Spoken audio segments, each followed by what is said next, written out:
ఎంత ఎదిగినా ఒదిగి ఉండే తత్వం అనేది చాలా కీలకం. ఏ రంగంలో అయినా సరే, సాఫ్ట్‌వేర్ రంగం కావచ్చు, మీడియా రంగం కావచ్చు, మరీ ముఖ్యంగా సినిమా, రాజకీయ రంగాల్లో ఈ తత్వం చాలా ముఖ్యం. ఇక ఆంధ్రప్రదేశ్ ఎన్నికల విషయానికి వద్దాం. ఆంధ్రప్రదేశ్ ఎన్నికల్లో 100% స్ట్రైక్ రేట్‌తో దూసుకుపోయిన పార్టీ ఏదైనా ఉంది అంటే అది జనసేన పార్టీ. పవన్ కళ్యాణ్ ఇచ్చిన పిలుపుని తూచా తప్పకుండా పాటించారు ఆంధ్రప్రదేశ్ ప్రజలు.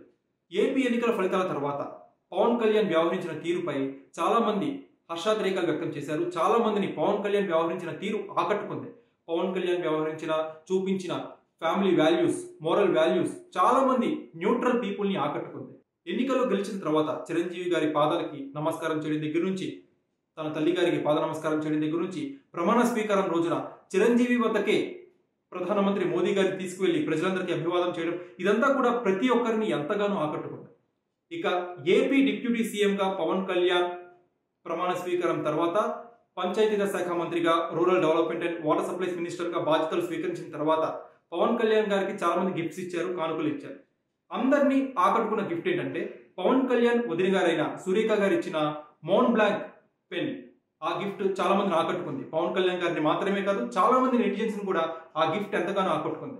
ఆ గిఫ్ట్ పవన్ కళ్యాణ్ గారికి ప్రెజెంట్ చేసిన తర్వాత, అది సోషల్ మీడియాలో చిరంజీవి గారు పంచుకున్న తర్వాత చాలా మంది అసలు ఆ గిఫ్ట్ ఏంటి, ఆ పెన్ ఏంటి, దాని ప్రైస్ ఎంత అని చెప్పి గూగుల్లో సెర్చ్ చేయడం స్టార్ట్ చేశారు. రైట్ నో ఆ పెన్ గురించిన వార్త గూగుల్లో టాప్ 10లో ఉంది. సో ఇదంతా పక్కన పెడితే పవన్ కళ్యాణ్ గారు తన వర్క్ నిమిత్తం ఆ పెన్ వాడతారని చెప్పి చాలా మంది భావించారు. కానీ తన వదిన గారు ఇచ్చిన గిఫ్ట్ ని పవన్ కళ్యాణ్ గారు చాలా భద్రంగా దాచుకున్నట్టు మనకు తెలుస్తుంది. ఇవాళ కూడా పవన్ కళ్యాణ్ కేవలం 20 రూపాయలు ఖర్చు చేసే ఒక సాధారణ పెన్నే విజయవాడకి తీసుకురావడం జరిగింది. ఇవాళ విజయవాడకు పవన్ కళ్యాణ్ గారు వచ్చారు. తన ఛాంబర్ని పరిశీలించడం కోసం ఇవాళ పవన్ కళ్యాణ్ వచ్చారు. సెక్రటేరియట్ ని విజిట్ చేశారు. ఈ సందర్భంగా పవన్ కళ్యాణ్ పాకెట్ ని అబ్జర్వ్ చేసినట్టయితే పవన్ కళ్యాణ్ ఇంకా ఆ 20 రూపాయల పెన్నునే వాడుతున్నారు. దీన్ని బట్టి అర్థమవుతుంది మనకి పవన్ కళ్యాణ్ ఎంత సింపుల్ గా ఉండే వ్యక్తి. Pawan Kalyan is really man of simplicity. ఈ విషయాన్ని చాలా మంది చెప్పారు. పవన్ కళ్యాణ్ చాలా డౌన్ టు ఎర్త్ ఉంటారు, చాలా సింపుల్ గా ఉండే వ్యక్తి అని చెప్పి తన దగ్గరగా ఉండే త్రివిక్రమ్ శ్రీనివాస్ కూడా అనేక సందర్భాల్లో మీడియాతో పంచుకున్నారు. సో పవన్ కళ్యాణ్ దగ్గర నుంచి చూసిన ఎవరైనా సరే ఆయన ఎంత సింపుల్ గా ఉంటారో చెప్పకనే చెప్తారు. ఒకనొక సమయంలో జనసేన పార్టీ అకౌంట్ లో కేవలం 13 లక్షల రూపాయలు మాత్రమే ఉన్నప్పుడు కూడా పవన్ కళ్యాణ్ పెద్ద పెద్ద హోటల్స్ లో ఉండలేదు.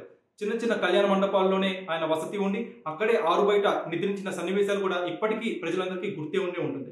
సో పవన్ కళ్యాణ్ అంత సింపుల్ వ్యక్తి.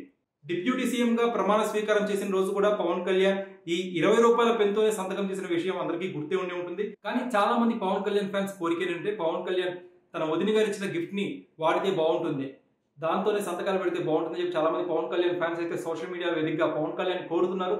మరి చూడాలి పవన్ కళ్యాణ్ గారు ఫ్యాన్స్ యొక్క కోరికని ఆలకిస్తారో లేదో.